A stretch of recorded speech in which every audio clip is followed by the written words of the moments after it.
कहते हैं 33 वर्ष मेरी उम्र है और एक नामी सॉफ्टवेयर कंपनी में इंजीनियर हूँ।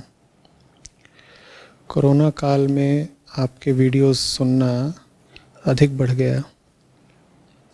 सर, आज से 3 साल पहले अचानक मेरी नौकरी छूटी थी। उसके 3 महीने बाद सब ठीक भी हो गया था, परंतु उस घटना ने मुझे डर से भर दिया और आज तक वही डर मन में बैठा है। सर, इतनी प्रतिस्पर्धा के समय में निश्चिंतता और संतोष कैसे बनाकर रखें? डर का क्या इलाज? धन्यवाद। अपूर्व।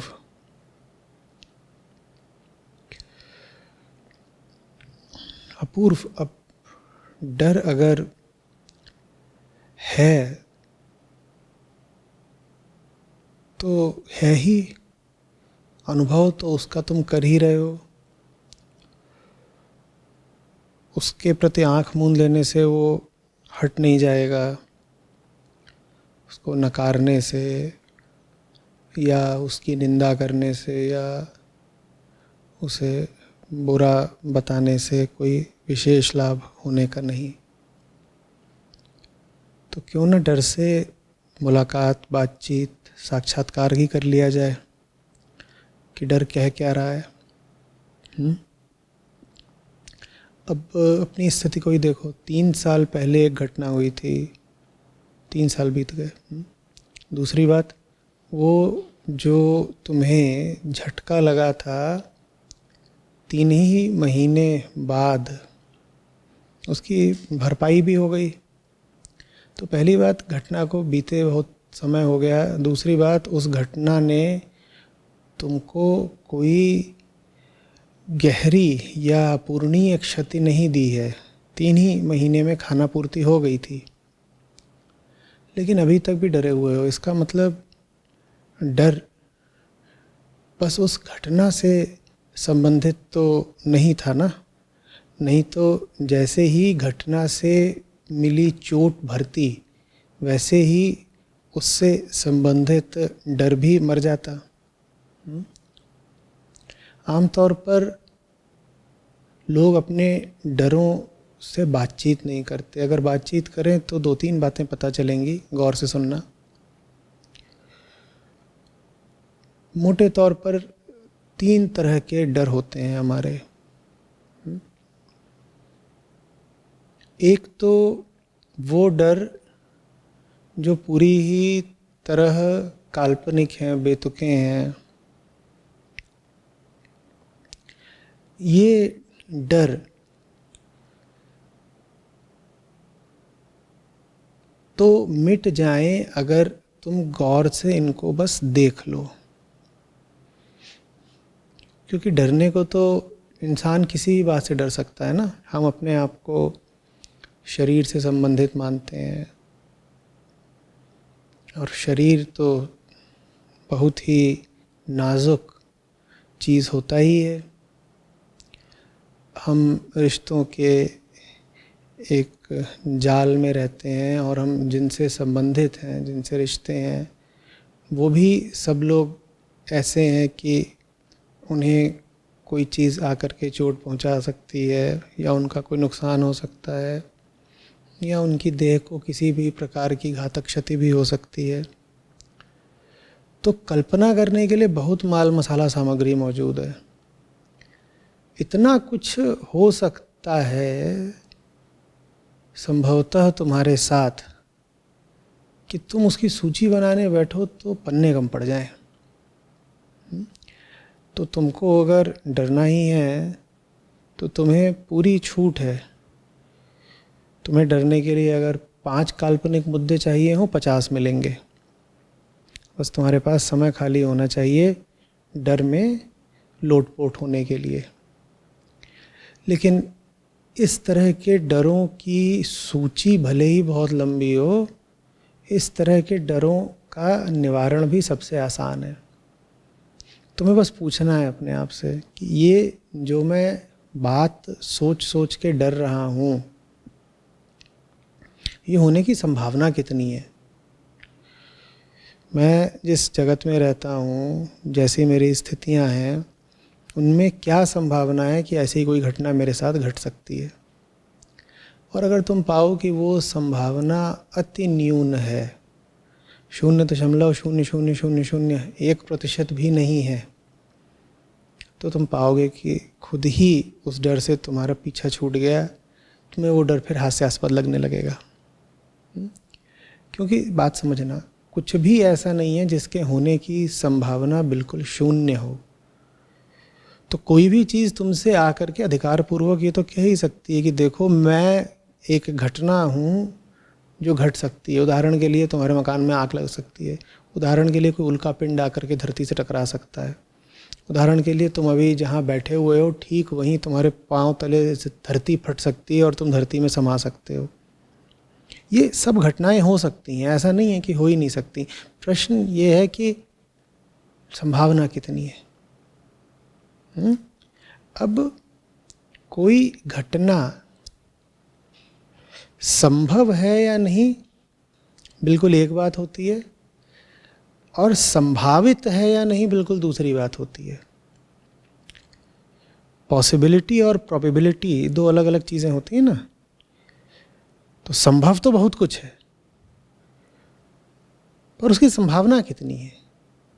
तो जहाँ भी तुम देखो कि मामला आ रहा है कि पॉसिबल बट नॉट प्रोबेबल, वहाँ हंस पड़ो अपने आप पे, कहो कि लगता है कोई जीवन में करने को सार्थक काम नहीं है।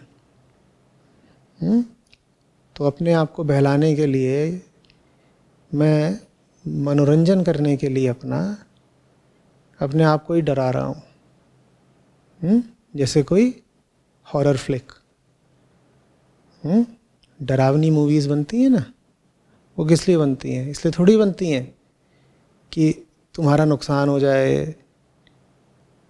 वो तो इसलिए बनती हैं कि तुम्हें किसी तल पर कुछ मज़ा आ जाए। उनको भी तो रखा मनोरंजन की श्रेणी में ही जाता है ना। तो ये हम अपना मनोरंजन करते हैं खुद को डरा डरा के। 90-95 डर तो इसी कोटि के होते हैं जिनको हम गढ़ते हैं, जिनको हम बुनते हैं। क्यों? क्योंकि हमारे पास करने को कुछ और नहीं है। कोई सार्थक काम हो तो तुम्हारे जीवन से बहुत सारी विदा होती हैं चीज़ें, जिनमें से एक डर भी है।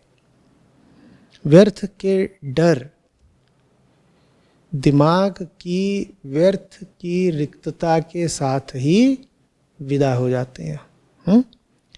सोचो तुम गाड़ी चला रहे हो, ठीक है, कल्पना कीजिए,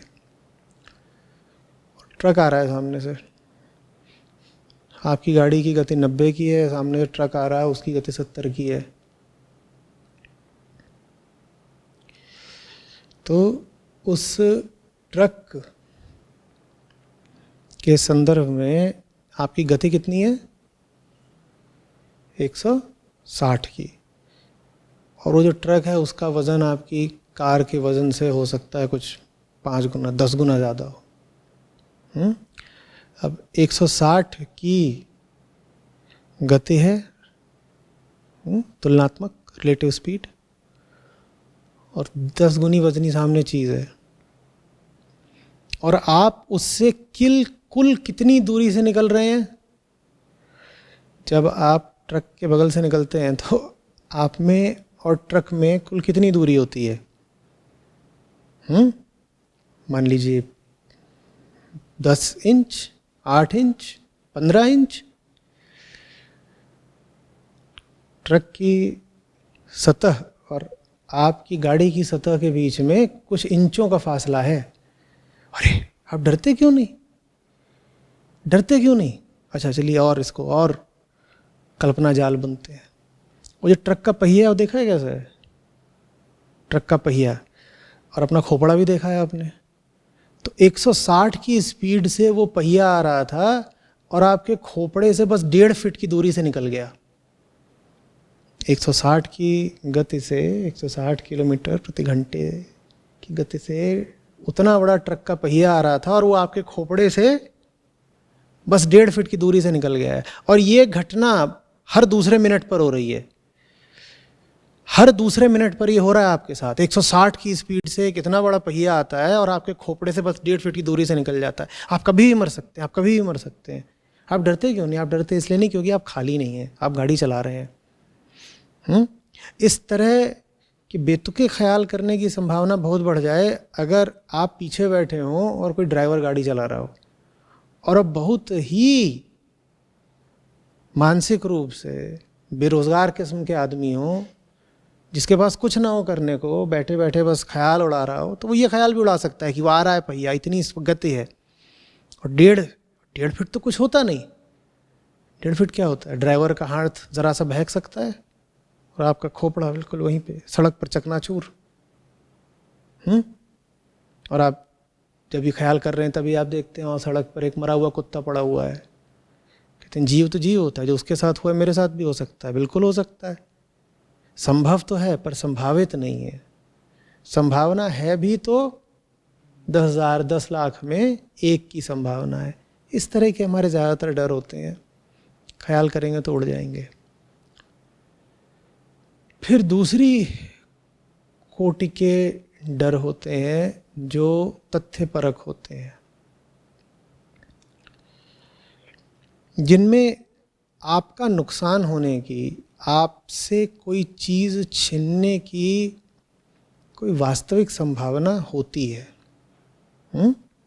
उन डरों में एक तथ्यात्मकता होती है। ठीक है, उदाहरण के लिए कल सुबह तक अगर मैंने काम करके, प्रोजेक्ट या असाइनमेंट करके नहीं दिया तो प्रोफेसर मुझे डी ग्रेड दे देंगे। ये कल्पना नहीं है, ये नियम है, ये होगा। उन्होंने एक समय सीमा रख दी है, भाई कल सुबह 8 बजे तक सब अपना अपना काम करके मुझे दे देंगे, और जिन्होंने नहीं दिया उनको सीधे अनुत्तीर्ण कर दूंगा, डी ग्रेड दूंगा। तो आप ये नहीं कह सकते कि ये कोई डरने की बात है, ऐसा थोड़ी होता है। ये पहली कोटि का डर नहीं है, ये दूसरी कोटि का डर है, जिसमें पहली कोटि का डर ऐसा है कि आप ट्रेन में बैठे बैठे सोच रहे हैं अगर ये भिड़ गई तो। दूसरी कोटि का डर ये है कि ट्रेन 8:30 बजे छूटती है और 8:25 हो चुका है और अभी आप स्टेशन भी नहीं पहुँचे हैं। ये पहली कोटि का डर नहीं है। अगर 8:25 हो गया और आप स्टेशन नहीं पहुँचे हैं तो आपके लिए भला ये है कि आप दूसरी ट्रेन का टिकट देखना शुरू कर दें, या कम से कम ये पता लगा लें कि ये ट्रेन विलंबित है या नहीं। अगर ट्रेन सही समय पर छूट रही है और अभी 5 ही मिनट बचे हैं और आपने तो अभी स्टेशन में भी कदम नहीं रखा है, तो पक्का है कि आपकी ट्रेन तो गई। तो अब बैठ करके अपने आप को सांत्वना देने से नहीं होगा कि भाई कुछ भी हो सकता है, वेबसाइट झूठ बोल रही हो, ट्रेन छूटने वाली हो तभी कोई जंजीर खींच दे, कुछ भी हो सकता है, तो हम बैठ करके आशावाद के सहारे अपने आप को प्रसन्न रख लेंगे। नहीं, ऐसे नहीं। फिर तो बेहतर ये है कि देखिए कि अगली ट्रेन, अगली फ़्लाइट, बस, जो भी आप के लिए संभव हो सकता है उसका क्या प्रबंध है। तो इस दूसरी कोटि के डरों से निपटने के लिए दृष्टि नहीं चाहिए, या ये कहिए कि दृष्टि ही नहीं चाहिए, श्रम भी चाहिए। पहली कोटि के डर बेहोशी के जन्म होते हैं और उस बेहोशी से निपटने के लिए दृष्टि काफ़ी है। देख लिया डर को, डर विदा हो गया। दूसरी कोटि के डर से निपटने के लिए श्रम चाहिए, काम करना पड़ेगा, क्योंकि आफत असली है। असली से मेरा अर्थ है आफत में तथ्यपरकता है, फैक्चुअलिटी है। अगर आप उसका प्रबंध नहीं करेंगे तो वो निश्चित रूप से घटना घटेगी, और उस घटना में आपको लग रहा है कि आपको नुकसान हो सकता है, तो फिर आपको तदनुसार कदम उठाने चाहिए। याद रखिएगा कि ये जो दूसरी कोटि का डर है, जिसे मैंने तथ्यपरकता की बात करी, इसमें हमेशा आपको ये लग रहा होता है कि मेरी कोई चीज़ छिन जाएगी, मेरी, मैं से संबंधित, मैं से संबंधित, मम, मेरा कुछ छिन जाएगा। ये जो दूसरी कोटि का डर है, इसका समाधान करना पहली कोटि से थोड़ा ज़्यादा मुश्किल है, क्योंकि इसमें क्या करना पड़ता है, श्रम करना पड़ता है, और श्रम आप तत्काल नहीं कर देंगे। तत्काल कर भी दिया तो श्रम का परिणाम आपको तत्काल दिखाई नहीं देगा। कुछ देर तक मेहनत करेंगे, फिर प्रतीक्षा करेंगे, तब जा कर के परिणाम कहीं नज़र आएगा। फिर एक डर होता है जिस तक आप तब पहुंचते हैं जब आपको पता चलता है कि आपने अपने काल्पनिक तथ्यों को विदा कर दिया, तथ्यात्मक डरों का इलाज कर लिया, काल्पनिक डरों को विदा कर दिया और तथ्यपरक डरों का इलाज कर लिया श्रम के द्वारा। लेकिन आप उसके बाद भी डरे हुए हैं, आपको ये डर लगता था कि आप ट्रेन में बैठे तो ट्रेन भिड़ जाएगी, आपने खुद से बातचीत करी, आपने इधर उधर से सूचना एकत्रित करी, उसको खंगाला और पता चला कि पिछले साल भर में इतने लाख दफ़े ट्रेनें एक स्टेशन से दूसरे स्टेशन तक गईं और दुर्घटनाएं हुई कुल 14 बार। तो संभावना अति न्यून है नहीं होने वाली दुर्घटना, और जो दुर्घटना हुई भी उसमें ऐसा नहीं हुआ कि पूरी की पूरी ट्रेन ही खत्म हो गई या जितने बैठे थे सब मृत्यु को प्राप्त हो गए। बड़ी दुर्घटनाएं भी हैं, छोटी दुर्घटनाएं भी हैं, ऐसी भी दुर्घटनाएं हैं जिसमें बस 2-4 यात्रियों को छोटी मोटी खरोंचें आई, इतना ही हुआ। तो काल्पनिक डर का आपने इलाज कर लिया तथ्यों के माध्यम से, सूचना के माध्यम से,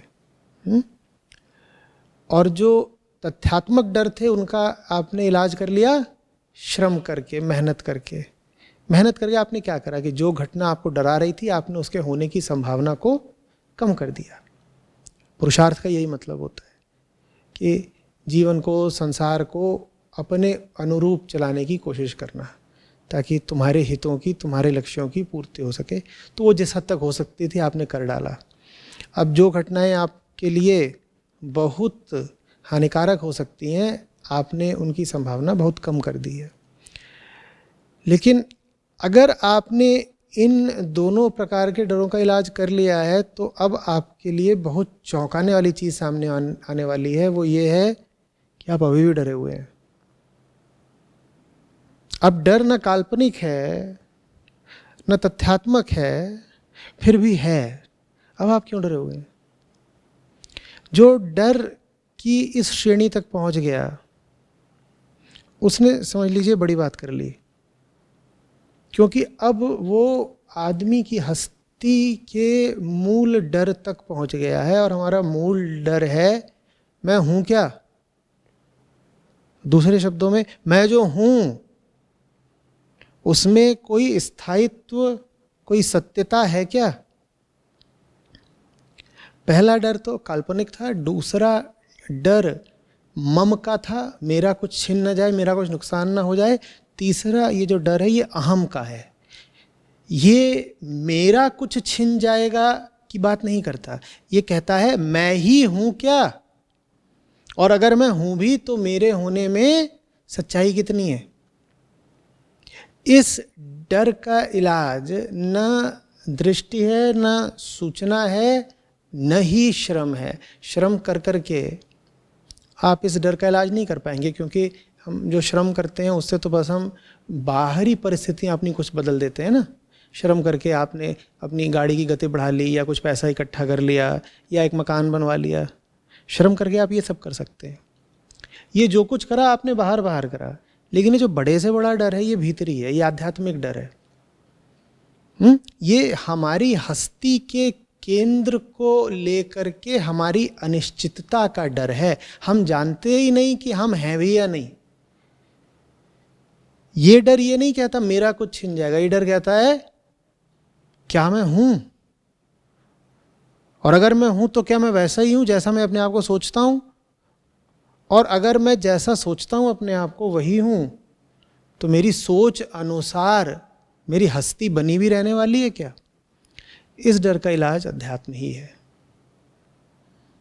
इसीलिए अध्यात्म में प्रवेश सबसे ज़्यादा सार्थक अक्सर उनका होता है जिन्होंने पुरुषार्थ खूब कर लिया होता है, जिन्होंने कर्मठ होकर के अपनी शक्ति अनुसार जो संसार में उपलब्धि करनी थी कर ली होती है। दुनिया को जांच परख लिया होता है और फिर समझ में आता है कि बात बन नहीं रही है, संसार की उपलब्धियों से भी भीतर का डर जा नहीं रहा है। तब वो फिर पूरे तरीके से अध्यात्म के प्रति आश्वस्त होके और संसार के प्रति विरक्त होकर के तीसरी कोटि के डर का सामना करते हैं। ये तीसरी कोटि का डर आपका तभी मिटेगा जब आप अपने प्रति निश्चित हो जाएं, जब आपको पूरा भरोसा हो जाए कि आप अपने आप को जो कहते हैं वो चीज़ इधर उधर से आयातित नहीं है, वो चीज़ काल पर आश्रित नहीं है, वो चीज़ संसार पर निर्भर नहीं है, इसीलिए वो चीज़ आपसे कभी कोई छीन नहीं सकता। एक बार ये यकीन आ गया, उसके बाद ही ये तीसरी किस्म का डर मिटता है। जब तक आपने अपनी पहचान जोड़ रखी है काल द्वारा प्रदत्त चीज़ों से, लोगों से, भावनाओं से, विचारों से, जब तक आपकी हस्ती बंधी हुई है संसार की इस चीज़ से उस चीज़ से, तब तक कैसे आपको भरोसा आएगा कि आप स्थायी हैं, सुरक्षित हैं। आप लगातार डरे ही रहोगे ना, कभी ये छिना कभी वो छिना। अपनी ही हालत देख लो ना। पूर्व 3 साल पहले छूटी थी नौकरी, आज तो है ना। आज क्यों डरे हुए हो? क्योंकि नौकरी संसार से आई है बेटा। जो नौकरी संसार ने दी है वही नौकरी संसार छीन भी सकता है। बात समझ में आ रही है? एक डर होगा जहां पे तुम्हारी नौकरी बहुत अच्छी चल रही होगी, लेकिन फिर भी तुम व्यर्थ ही कल्पना कर करके डरे जा रहे होगे कहीं नौकरी छीन न जाए। मैंने कहा इस डर का इलाज है दृष्टि। गौर से देख लोगे ऐसा होने की कितनी संभावना है, तुम पाओगे कमी है तो बेतुके डर नहीं सताएंगे। फिर एक डर होगा जहां तुमको पता है कि तुम्हारी कंपनी कर्मचारियों की छटनी करने जा रही है। कंपनी ने पहले ही घोषणा कर दी है कि भाई अगले 3 महीने में 6% कर्मचारी हम हटा देंगे, ले ऑफ करेंगे। और तुमको पता है वो 6% कौन है? वो 6% वो हैं जिनका काम बिल्कुल निम्न कोटि का है। तो ये डर नकली नहीं है, इस डर में तथ्य है। और इस डर का मुकाबला तुम कर सकते हो अपना काम बेहतर करके कि भाई मैं नीचे वाले 6% में रहूँगा ही नहीं तो कंपनी फिर मुझे नहीं निकालेगी। लेकिन खौफनाक बात यह है कि तुम भले ही कंपनी के श्रेष्ठतम और सबसे हुनरमंद कर्मचारियों में से क्यों ना हो, डर तुम्हें तब भी लगा ही रहेगा। भले ही तुम्हें अभी पिछले हफ्ते ही कंपनी द्वारा सम्मानित किया गया हो कि ये हमारा स्टार परफॉर्मर है, तुम पाओगे कि मन के एक कोने में फिर भी शंका बनी ही हुई है कि पता नहीं, कुछ पता नहीं, कुछ निश्चित नहीं, कोई भरोसा नहीं कल का। क्योंकि तुमने अपनी सुरक्षा को, तुमने अपनी हस्ती को, तुमने अपनी सम्मानीयता को किससे जोड़ रखा है? कंपनी से। तुम कहते हो कि मैं तब तक निरापद अनुभव करूंगा जब तक मेरे पास नौकरी है। और नौकरी तुम्हें दी किसने है? जिसने भी दी है वही तुम्हें कल को पिंक स्लिप भी दे सकता है ना। जानते हो ना, जिस विभाग से ऑफर लेटर आता है उसी विभाग से फिर फायरिंग लेटर भी आता है। अलग अलग जगह से नहीं आते। हो सकता है एक ही व्यक्ति तुमको दोनों चीज़ें देता हो कि थोड़ा सा आइएगा 5 मिनट के लिए। 3 साल पहले बुलाए गए थे कि आइए और बताया गया था कॉन्ग्रेचुलेशंस, और अब बुलाया गया कि थोड़ा सा ये पढ़ लीजिए।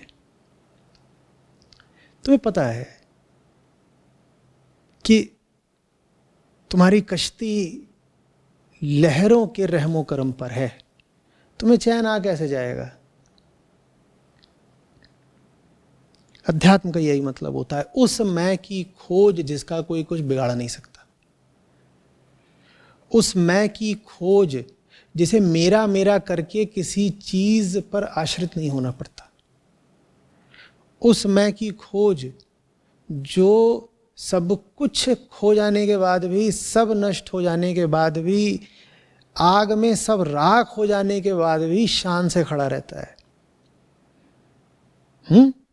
कि जैसे किसी ने तुम्हारा सब छीन लिया हो, सब छीन लिया हो। कल्पना करनी मुश्किल है, पर फिर भी करो, सब छीन लिया, मन से सब छीन लिया, ज्ञान छीन लिया, सम्मान छीन लिया, रुपए पैसे छीन लिए, सब छीन लिया, तुम्हारी देह का सौंदर्य भी छीन लिया, और तुम उसके बाद भी मस्त कहीं पर खड़े हुए हो, निर्धन, नग्न, निराश्रित, और एक बहुत हल्की सी मुस्कान है तुम्हारे होठों पर, तुम्हें कोई अंतर ही नहीं पड़ रहा। जैसे कोई अंतर ही नहीं पड़ता ना, उसको फिर बोलते हैं निरंतर। वो सत्य के लिए दूसरा नाम है, निरंतर। सत्य मात्र निरंतर है, तुम निरंतर हो गए, तुम्हें कोई अंतर ही नहीं पड़ता अब। तो वो जो बड़े से बड़ा डर है, जो अस्तित्वगत डर है, एग्जिस्टेंशियल फियर है, वो तो अध्यात्म से ही जाएगा। वो तो जब तक तुम असली मैं तक नहीं पहुंच जाते तब तक वो डर तुम्हें बना ही रहेगा, क्योंकि नकली मैं तो अपूर्व है ही खोखला। उसके भरोसे रह करके कैसे तुम चैन से सो पाओगे? गहरी नदियां और नाव पुरानी, किस विधि पार तू होवे रे। नाव जर्जर, और नदियां में भंवर, कैसे नहीं लगेगा डर? तो डर तो लगना ही लगना है, ये हम सबकी स्थिति है। गहरी नदियां का मतलब समझते हो? ये तो दुनिया है, कोई इससे पार नहीं जा पाता, इसकी तलहटी में लाशें ही लाशें बिछी हुई है। और नाव क्या है? ये जो हमारा स्थूल और सूक्ष्म शरीर है, शरीर और मन, इनको क्या बोला? नाव। क्योंकि इन्हीं के भरोसे हम सोचते हैं कि हम दुनिया में जी लेंगे, दुनिया में लड़ लेंगे और मृत्यु से भी जीत लेंगे। तो साहब समझा गए कि ऐसे नहीं होगा बेटा, इनके भरोसे नहीं हो पाता। था ना उस में, बेटा तुमसे ना हो। तो अपने आप से बोला करो जब कभी अपने पे बड़ा नाज, बड़ा फक्र उठे, तो ऐसे। उसका तरीका फिर दूसरा है, उसका तरीका अध्यात्म ही है। और अध्यात्म का तरीका सहारों की खोज नहीं है कि पुराने सहारे गड़बड़ थे तो नए सहारे खोज लेने, नहीं। अध्यात्म का तरीका बड़ी निर्ममता का तरीका है। अध्यात्म का तरीका कहता है पुराने सहारे गड़बड़ हैं तो पहले तो पुराने सहारों को ही विदा करो, जो चीज़ ठीक नहीं उसको हटाओ। तो तुम कहोगे नहीं पर हटा दिया, नया कुछ आया नहीं, जिएंगे किसके भरोसे? अध्यात्म कहता है ये सब बात करोगे तो जाओ तुम, फिर तुम्हारे जैसे हजार हैं, उन्हीं के साथ रहो। असली चीज़ चाहिए तो सवाल जवाब नहीं, ये नहीं पूछने का कि नया कुछ मिला नहीं, पुराना कैसे छोड़े। पुराना गड़बड़ है, इतना पता है ना, इतना अगर पता है कि पुराना गड़बड़ है तो ईमानदारी का तकाजा ये है कि अब नए की प्रतीक्षा नहीं करनी है, पुराने को त्यागना है। नए की प्रतीक्षा करना फिर राजनीति हो गई, कूटनीति हो गई, फिर चालाकी हो गई कि पता है कि जो चीज़ अपने हाथ में वो गड़बड़ है लेकिन फिर भी उसको त्याग नहीं रहे हैं, इंतज़ार कर रहे हैं इससे कुछ बेहतर मिलेगा तो इसको छोड़ेंगे। ये तो फिर तुम चतुराई दिखा रहे हो। सत्य के काम में चतुराई नहीं चलती, वहाँ तो बहुत ही सहजता चाहिए, निर्दोषता चाहिए। जैसे बच्चा हो छोटा कोई, उसको पता चल गया उसके हाथ में जो चीज़ है वो ठीक नहीं है, उसने गिरा दी, वो ये गणना कर ही नहीं रहा कि इसको गिरा दूंगा तो आगे मेरा क्या होगा, कुछ और मिलेगा कि नहीं मिलेगा। वो कह रहा है हमें ये सब हिसाब नहीं पता कि आगे क्या होगा, दूसरी चीज मिलेगी कि नहीं मिलेगी। अभी जो हाथ में वो ठीक नहीं है, इतना पता है काफी, हम इसको अभी छोड़ रहे हैं, बात खत्म। आगे क्या होगा राम जाने। हाँ, कुछ मिल गया, क्योंकि तुम छोड़ ही नहीं सकते थे पुरानी चीज को अगर भीतर ही भीतर तुमको राम पे भरोसा नहीं होता। भले ही तुम राम का नाम ना लेते हो, कोई बात नहीं, तुम कोई और नाम ले लो, तुम कोई नाम ना लो, लेकिन एक श्रद्धा चाहिए सड़े गले ममत्व को त्यागने के लिए। जिसने निर्भीक हो करके वो सब छोड़ दिया जो नकली है, वो समझ लो प्रवेश कर गया उसमें जो असली है। क्योंकि असली का जब तक छुपा हुआ और आंतरिक सहारा नहीं होगा, तुम बाहर की नकली चीज छोड़ ही नहीं पाते। तो तुम बाहर की नकली चीज छोड़ो। बाहर की नकली चीज छोड़ना ही प्रमाण होगा इस बात को कि तुम्हें अंदर से कोई असली चीज मिल गई है। ये अध्यात्म का तरीका है। अध्यात्म का तरीका तुमको प्रकट सुरक्षा नहीं देता। अध्यात्म का तरीका बाहर बाहर से तो तुमको ऐसे ही लगेगा कि तुम्हें असुरक्षित कर रहा है, तुमसे कुछ छीने ले रहा है। लेकिन जिन्होंने अध्यात्म में गहरी डुबकियां ली हैं, उन्होंने तो यही कहा है कि इससे बड़ा सहारा कोई दूसरा होता ही नहीं।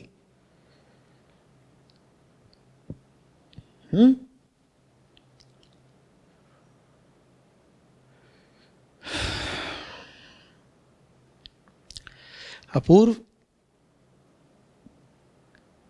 आध्यात्मिक ग्रंथ बार बार कहते हैं, कई बार तो डर को ही अपना एकमात्र लक्ष्य बनाकर कहते हैं कि डर से मुक्ति सत्य के बिना संभव है ही नहीं। कई जगहों पर तो तुम्हें यहां तक मिलेगा कि ग्रंथ आरंभ में ही कह रहा है कि मेरी रचना आदमी को तमाम तरीके के भयों से मुक्ति दिलाने के लिए ही हुई है। तो डर छोटी बात नहीं है। डर ऐसी चीज नहीं है कि जिसको तुम बाजार में जाकर के कुछ खरीदारी करके दूर कर लोगे। हमारी हस्ती ही डर है। जिनको डर को संबोधित करना है, जो डर के पार जाना चाहते हैं, वो छोटे मोटे उपाय नहीं करें। हाँ, छोटे मोटे उपाय जो होते हैं वो मैंने तुमको बता दिए। तो पहली दो श्रेणियां जो मैंने तुमको बताई वो छोटे मोटे उपाय थे। पहली श्रेणी क्या बोली कि काल्पनिक डर है तो सूचना वगैरह इकट्ठा कर लो, देख लो कि डर काल्पनिक है, वो उड़ जाएगा। तथ्यात्मक डर है तो मेहनत कर लो, जिस वजह से डर है वो वजह कम संभावित हो जाएगी। लेकिन फिर मैंने कहा इन दोनों को तुम हटा भी दोगे तो जो सबसे बड़ा डर है वो तो शेष रहेगा ही, और वो डर होता है अहंता की असुरक्षा का। उसके लिए तो एक ही तरीका है, उनके पास जाओ जिन्होंने इसी विषय पर गहरा शोध करा है। उपनिषद है, वेदांत का पूरा सागर है, वो जैसे प्रणीत ही है भय से मनुष्य को मुक्ति दिलाने के लिए। उसके पास जाओ, उसकी बात सुनो, उसकी संगति करो। इंसान जीना ही तब शुरू करता है जब वो डरा नहीं होता। जो डरा हुआ है वो तो बार बार मिटने के बारे में ही सोच रहा है ना। और डर होता क्या है? मिट जाऊंगा। जो डरा हुआ है वो तो बार बार मिटने के ही बारे में सोच रहा है, माने वो मृत्यु में जी रहा है तो वो जी कहाँ रहा है? जो मौत में है वो जी कहाँ रहा है? तो इंसान जीना ही तब शुरू करता है जब वो डर के पार निकल जाता है।